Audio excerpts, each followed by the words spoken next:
मंत्र कोई भी हो, प्रत्येक मंत्र में एक विलक्षण शक्ति होती है। मन का मंत्र हो, भगवान गणेश का मंत्र हो, सर्वशक्तिशाली जो चीज़ होती है उसमें जितना लाभ होता है उतनी हानियाँ भी हो सकती हैं।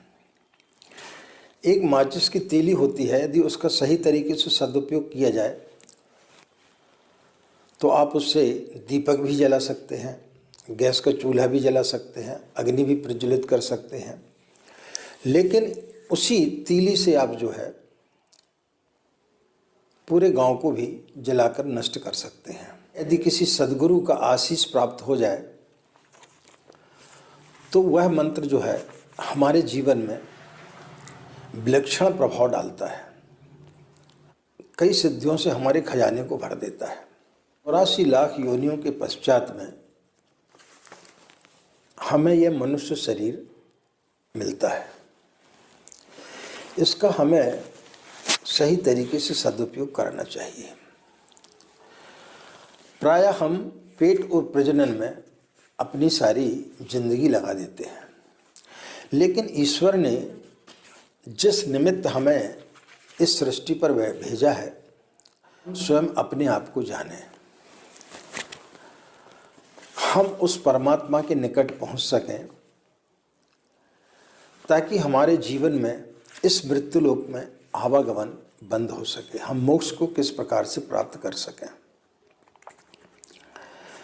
जिसके लिए हमारे वेद शास्त्रों में अनेक मंत्र दिए गए हैं।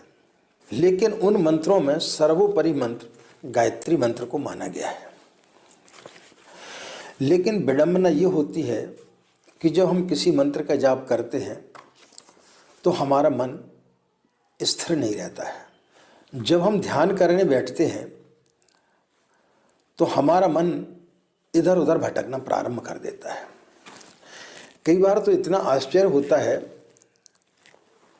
कि जब हम ध्यान नहीं कर रहे होते हैं तब हमें उतनी चीज़ें याद नहीं आती हैं जितनी कि जब हम ध्यान करने बैठते हैं। जैसे हम किसी मंत्र का जाप करने के लिए बैठ जाते हैं, हमारा मन पता नहीं हमें कहाँ कहाँ ले जाता है, ऐसी ऐसी चीज़ें याद दिलाता है जो कभी हमने कल्पना भी नहीं की थी। सभी दिशाओं से हमला बोल देता है, कहीं वासना की तरफ ले जाता है, कभी धन की तरफ ले जाता है। तो हम इतने भयभीत हो जाते हैं कि हमें समझ में नहीं आता है कि हम ध्यान कैसे करें। मन क्या करता है? आपकी सुरक्षा करता है और आपको ये बताता है कि आप किन फालतू के चक्रों में पड़ गए। अच्छे खासे थे, सुबह उठे थे, आराम से टीवी देखते, कोई उपन्यास पढ़ते, कोई पिक्चर देखते, एक किस जंजाल में फंस गए। किसने आपको बता दिया कि आप मंत्र जाप करने के लिए बैठ गए? ये सब चीज़ें नहीं होती हैं। इतने लोगों ने गायत्री मंत्र का जाप किया, इतने लोग पूजा पाठ करते, किसे क्या मिल गया? इस प्रकार के विचार हमारे मन में आते हैं और हम विचलित होकर के उठ जाते हैं और हमारा ध्यान नहीं लगता है। तो मन जो है स्वयं उसकी सुरक्षा करता है कि कहीं हम विषयांतर ना हो जाएं, और मन जिस दिन गिर गया उस दिन उसका अस्तित्व खत्म हो जाएगा। इसलिए वो जब हम एकाग्रचित्त होकर के किसी भी चीज़ का ध्यान करते हैं तो वो बड़ा विचलित हो जाता है। 3 प्रकार के लोग होते हैं। एक होता है जो मानता है कि ईश्वर है, एक मानता है कि वेद शास्त्रों में लिखा हुआ है कि गायत्री मंत्र के जाप करने से ऐसा ऐसा होता है। उसमें और आप में कोई विशेष फर्क नहीं है। वो भी नदी के इस किनारे पर खड़ा हुआ है और आप भी नदी के इसी किनारे पर खड़े हुए हैं। फर्क इतना है कि आप ध्यान लगाते हैं लेकिन आपका मन आपको एकाग्र नहीं होने देता है। दूसरा व्यक्ति है जो मानता तो है लेकिन उसकी स्थिति उस अंधे की जैसी है जिससे कोई बता देता है कि भाई प्रातःकाल सूर्योदय होता है, बढ़िया प्रकाश होता है, बड़े बड़े भवन बने हुए हैं, उसके प्रकाश से लोग सो कर के उठ जाते हैं। इतना बढ़िया उस समय सौंदर्य होता है, पक्षी चहचहाते हैं, फूल खिल उठते हैं, तो वो मान लेता है कि अमुक व्यक्ति बोल रहा है, शायद इसके पास आंखें होंगी, ये जो बता रहा है वो सही है। इसी प्रकार से हम भी मान लेते हैं कि हमारे पूर्वजों ने बताया, हमारे किसी व्यक्ति ने बताया, हमने कहीं सुन लिया कि गायत्री मंत्र के जाप करने से ये सिद्धियां प्राप्त होती हैं, लेकिन उसने स्वयं जाना नहीं है, उसे स्वयं का अनुभव नहीं है। जब तक व्यक्ति स्वयं अनुभव नहीं करता, तब तक लिखी हुई बातों पर या दूसरों की बातों पर उतना भरोसा नहीं होता है।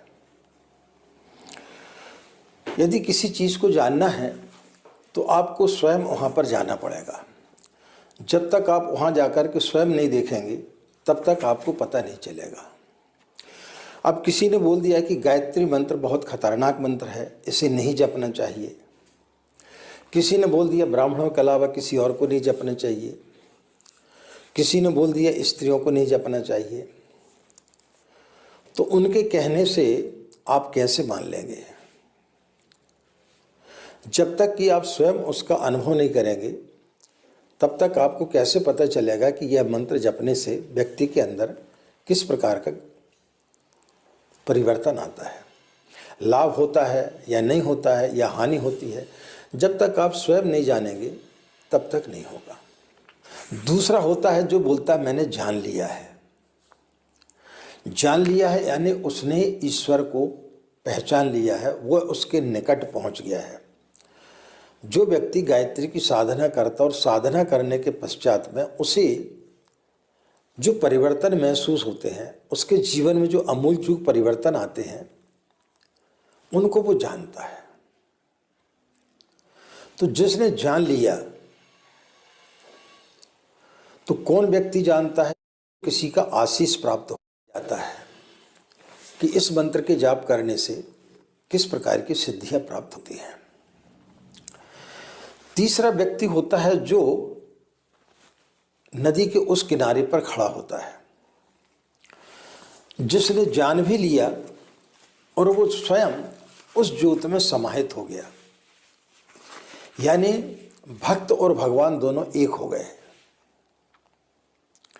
जब दोनों एक हो जाते हैं तो फिर वो बोलता है कि अहम ब्रह्मास्मि, मैं ही ब्रह्म हूँ।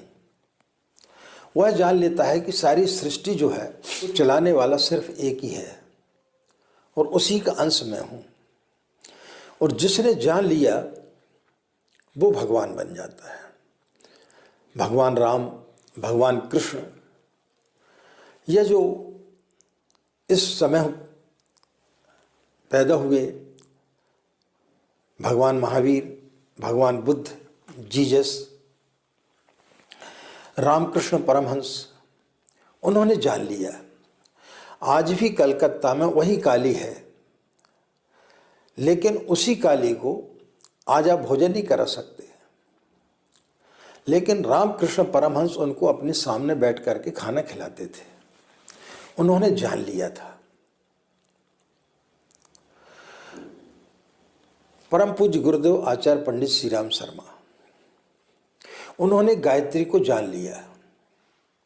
वो स्वयं अपने आप में गायत्री हो गए। उन्होंने मथुरा में तप किया, 24 लाख के 24 पुरुष चरण किए। वहाँ पर उन्होंने आश्रम बनाया, उसका नाम रखा उसने तपोभूमि, जहाँ पर कि उन्होंने तप किया। और जब वो स्वयं गायत्री में हो गए, तब उन्होंने हरिद्वार में शांति कुंज की स्थापना की। शांति कुंज का अर्थ होता है प्राचीन भारतीय परंपरा के अनुरूप संयुक्त परिवारों के प्रचलन को प्रोत्साहित करने वाला आदर्श केंद्र। यह व्यक्तियों के व्यक्तित्व को गढ़ने की टकसाल है। जाति, संप्रदाय, धर्म, पंथ आदि संकीर्णताओं से ऊपर उठकर लोगों को यह जीवन जीने की कला सिखाता है। उन्हें आत्मवादी जीवन जीने की प्रेरणा देता है। उसका नाम रखा शांति कुंज, जहाँ लोगों को आध्यात्मिक दृष्टि से कैसे जीवन जिया जाए, गायत्री मंत्र को किस प्रकार से सिद्ध किया जाए, गायत्री मंत्र की साधना किस प्रकार से की जाए, अपने व्यक्तित्व को कैसे ऊंचा उठाया जाए। उन्होंने अपने आप को जीती जागती एक तस्वीर पेश की कि आप मुझे देखें, मैंने पा लिया है, तो जब मैं पा सकता हूं तो जो इस किनारे पर जो खड़ा है वो क्यों नहीं पा सकता। तो फिर जिसने पा लिया है, ऐसे गुरु का यदि आशीष हमें मिल जाता है, तब फिर हमारा मन जो है वो फिर नहीं भटकता, तब फिर हमारा मन एकाग्र होना प्रारंभ कर देता है। और जिस दिन व्यक्ति का मन एकाग्र होना प्रारंभ हो जाता है, उस दिन वो उस फूल के समान खिल उठता है जो प्रातःकाल खिलता है और लोगों को अपनी सुगंध बिखेरता है और सायंकाल मुरझा जाता है।